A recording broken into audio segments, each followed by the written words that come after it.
Bali kami po ay bumili ng grass cutter para po sa palayan.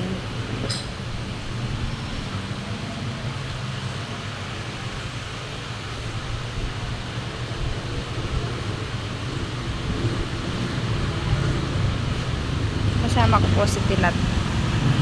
Dito po kami nagbili sa may Inco. Dito po sa may bayan ng Infanta.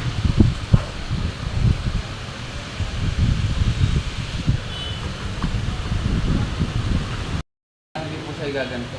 Pag ginanito po ay mapupuno. Wala po ang tamang dito.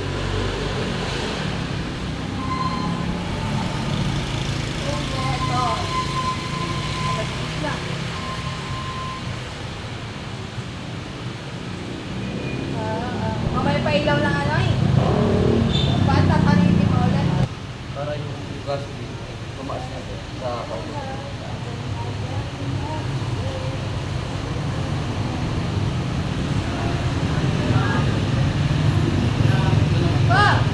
Pero kahit hindi na sa ito, yung gasoline na may nasa kapuro. Start. On. Bato, sabay lang. Ito naman ay para ano, naka-stack siya na ano.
Bali bayan po at nabili na po namin ni Tilat iyan, grass cutter. Para po hindi mahirapan si mama doon sa pagpapalaypay po doon sa aming palayan.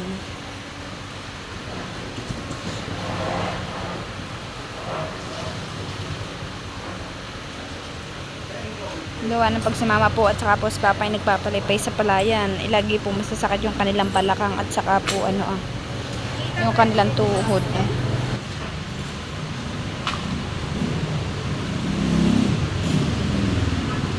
Sa tapisilya po, maganto yung gagawin.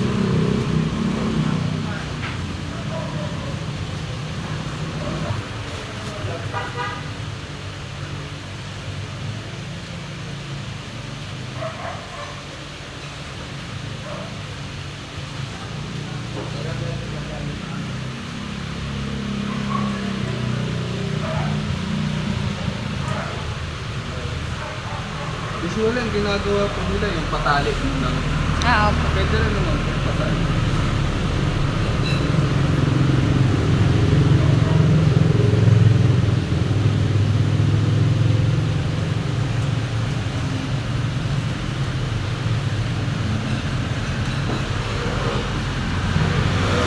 Saka nakataka po siya dito sa pinakang Opo. bilog na ito para hindi siya makamalis. Tapos iipitin po nito. Saka ito. Ang ikot naman po niya, higpit po na ipabalik ko.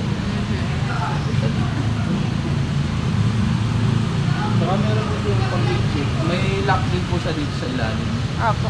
Ito po itong butas na ito. Para may higpitan po ng Opo. maayos.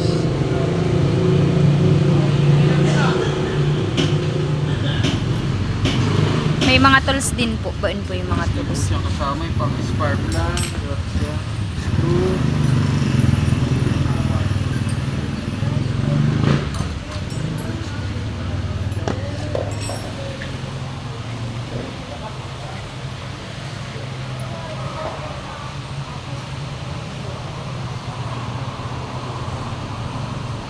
Yan po. Hanapin nyo lang po yung bilog na natin sa dulo. Yan. Mhm. Para isok po yan dito. Para makontra po yung ikot. Opo.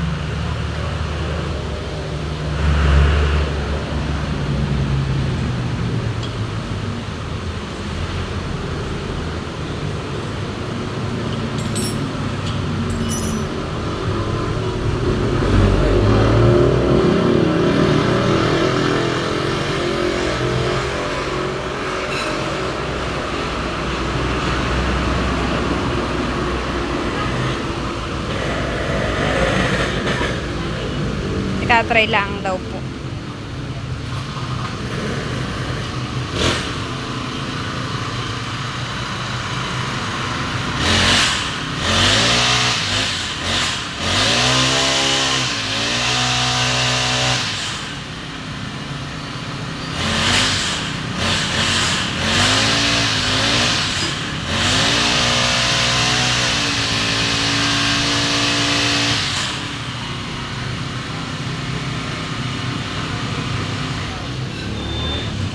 Okay na po.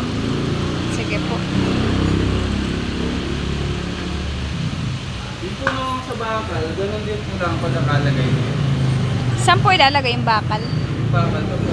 Nakataka din lang po sa dun sa nakalagay doon, yung may takaan. Yung po yung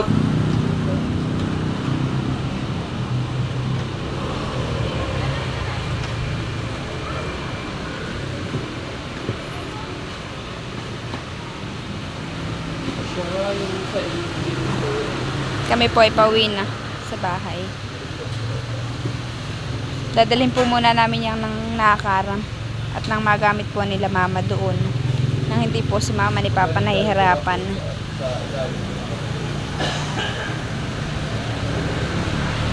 Nandito na po kami sa Kayday.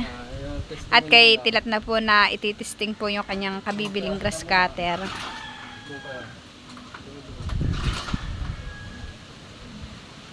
At iyan po yung malaking tulong po ka na papa saka kay Tilat sa pagpapalayan.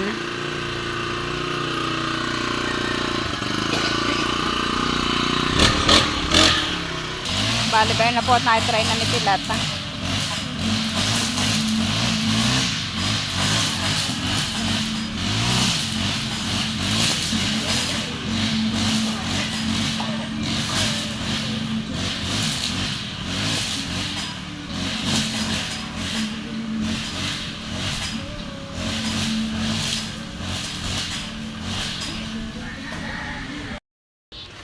Bali ako po ay nandito ngayon sa Kaydayaig at ako po ay may dadalawin na taga-sityo po namin. Siya po ay bibigyan ko ng kaunting tinapay at saka po itong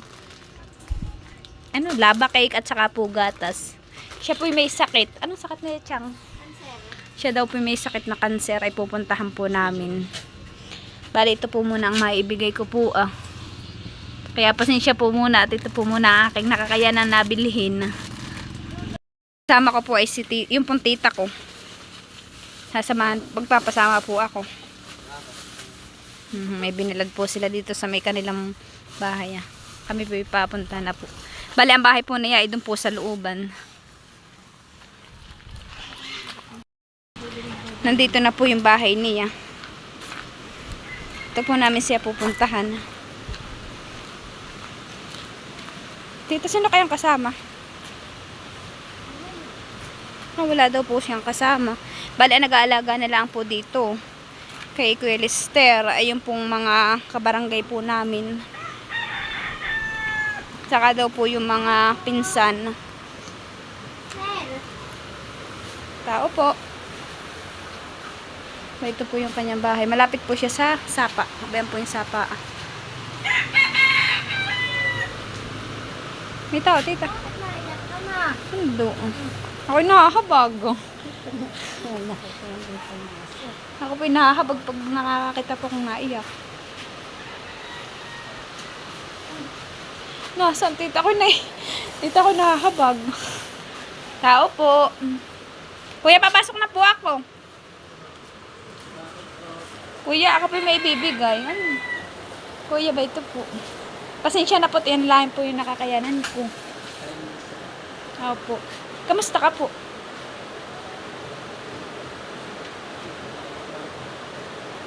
Sino po ang kasama mo dito? Wala.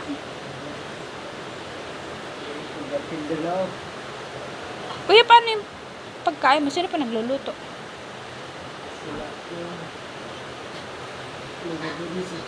Si Lola Bel. Kuya, paano pa yung gamot mo? Jenilyn ba na po si Kuya Lister, yung pong kapatid ninyo. Sino na kasama niya? Wala daw siyang kasama, tita. Nagkain ka na pati. May ito nakain. Ang ulam po niya itlog na prito. Saka po may sabaw. Ito po yung kanyang bahay. Nag-iisa po siya dito.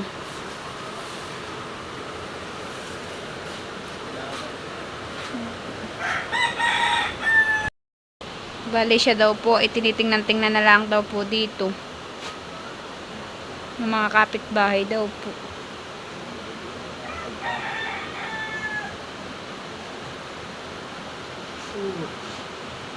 Ilan taon na po kayo?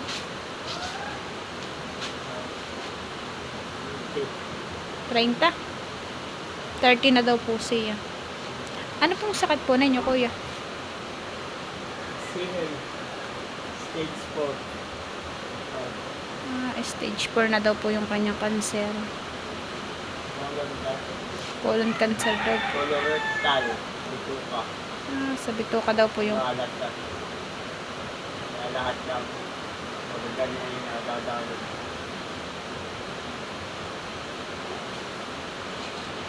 Sige po, kuya. Salamat po. Magdadala sa... Bali kami po ay magdadala ni Tilat sa Abyawi ng Langka. Bibigyan po namin sila.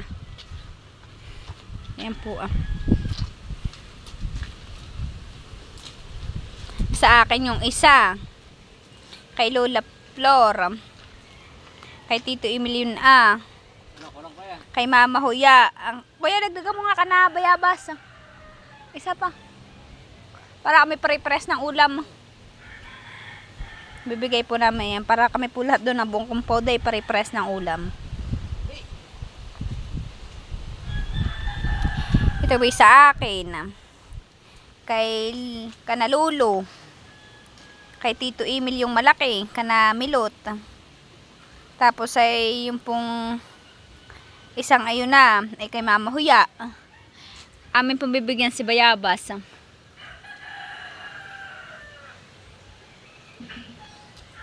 Sa may kalsada, kuya, wala. Ay, buna, kuya. Buhon. Isa. Okay lang. Ayun, at may maliit naman dito. Kahit amin na lang. Ayun, saka ito, isang maliit. Ito po ni kuya kinuha yung isang bunga ng langka at kuya pang po. Ibig sabihin po ng kuya pang, ayun pong hindi siya bilog. Ganito po Hindi po magandang pagkakako ng kanyang langka. Bayan na po yung aming dadalhing langka. Si kuya po ang kumuha. Nandito rin po si Papa. O si Papa po, pag maaga ay nandito po. Umuwi po siya dito sa Kayday. At si Papa po ang nagbabantay at nagpapakain po ng aming baboy. At yun naman pong aming baboy ni Tilat. Eh bali si Kuya naman po ang nag-aalaga. Si Papa po ay may alaga din po. May sinusungkit po ulit si Kuya. Oo po nagmamakay na po dito ng palayan.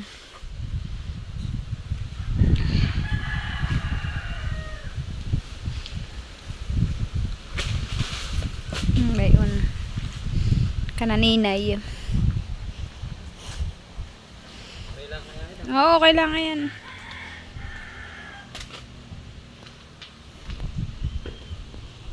Ang tawag po namin dito sa langka ay baboy.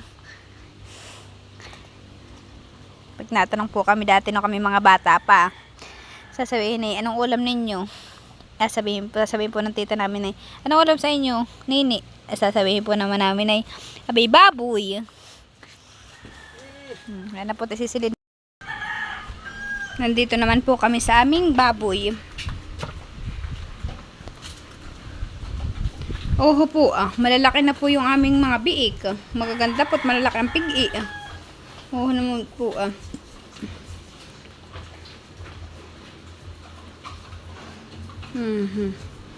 Sila po ay nakikisama ng pagkain dun sa kanilang nanay. Kaya po amos-amusan.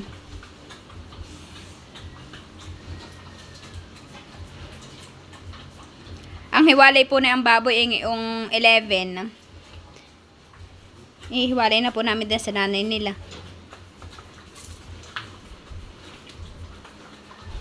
Oh, lalaki. Teammate! Ano yan?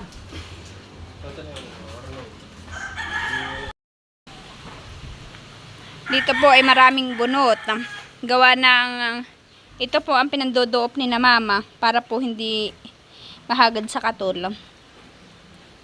Saglit lang naman po yan. Ito naman po yung inilalagay po sa painom ng baboy. Painom. Oo, pag pinupurot-pot ng oo. Hindi na po masyado na iintindi ni mama itong kanyang halamanan at si mama po yung nasa amin pa.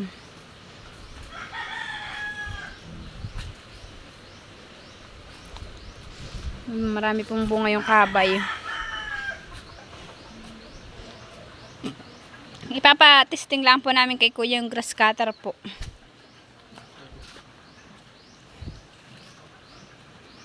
Ito naman po yung aming kubo-kubo Bayan po si Papa. May aloyan po diyan.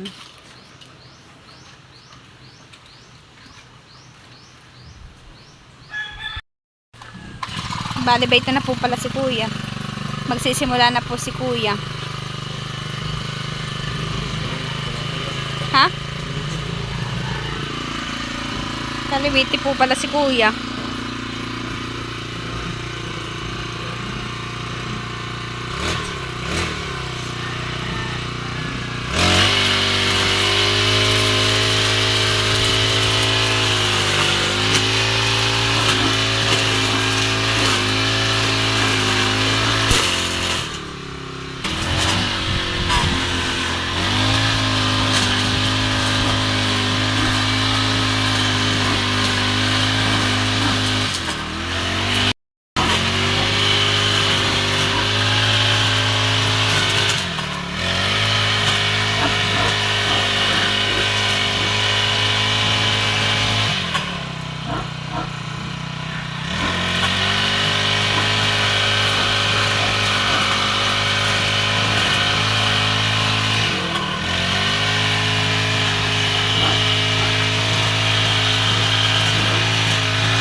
Malakas po ang daloy ng tubig. Oho po Yan pong tubig na galing sa sapa. Malinaw na malinaw po. Oho po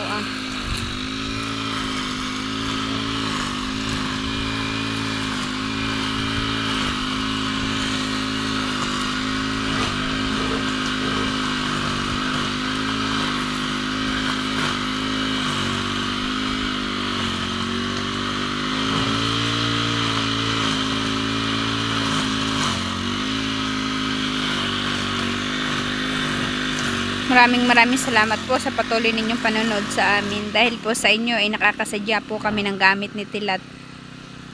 Kaya maraming salamat po sa inyo. Ayun na ho. Kala ko po itlog ng tikling. Ay itlog naman daw po pala ng manok. Ay naku, nasaktan na yung aso. Hala, uho nga po, itlog ng manok. Uho po ah. Kaya itlog po to ho. Sinuwerte po si Kuya. May pakulam na po si Kuya isang itlog ng manok. Bali, hanggang dito na lang po yung video namin ni Tilat at kami po ay pauwi na sa bahay. Salamat po sa inyong panonood. Bye-bye!